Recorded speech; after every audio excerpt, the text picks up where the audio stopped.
আজকে আমাদের বাসায় গেস্ট আসছেন। বলুন তো কে? আজকে আমার ননদ আর ভাসুর দুজনেই আসছেন, আর আমার দেবরও আসছে। সো সবাই মিলে আজকে আমরা একটু গেট টুগেদার করব।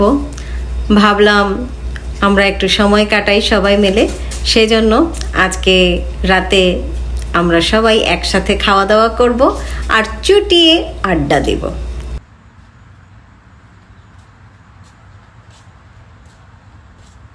আর কেউ বেড়াতে আসলে কি যে ভালো লাগে।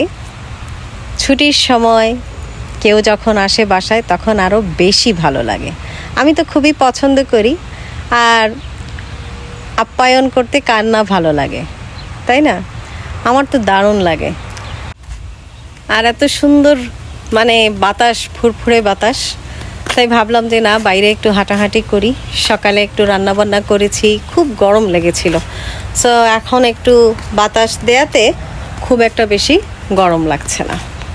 বাইরের ওয়েদারটা মাশাআল্লাহ অনেক সুন্দর করেছে, আর অপেক্ষা করছি ওরা কখন আসবে। দেখাচ্ছি আপনাদেরকে কি সুন্দর ওয়েদার। যদিও গরম, তারপরও একটু বাতাস চলছে, সেজন্য খুব যে একটা বেশি গরম লাগছে তা না। 85 ডিগ্রির মতো আউটসাইড। আর রোদের কারণে দেখুন ঘাসগুলো সব পুড়ে গিয়েছে, তা না হলে এই জায়গা পুরো একদম গ্রিন থাকতো। কিন্তু কি আর করা, যখন যে সিচুয়েশন সেই সিচুয়েশনেই এরকম হবে, এটাই নিয়ম। প্রকৃতির নিয়ম অনুসারে আমাদের চলতে হয়। এই যে আমার ননদ, তারপর ওর মেয়ে আর জানা বসে আছে, খুবই খুশি ওর ফুপুকে দেখে, কারণ ওরা যখন আসে ওদের খুব সুন্দর সময় কাটে।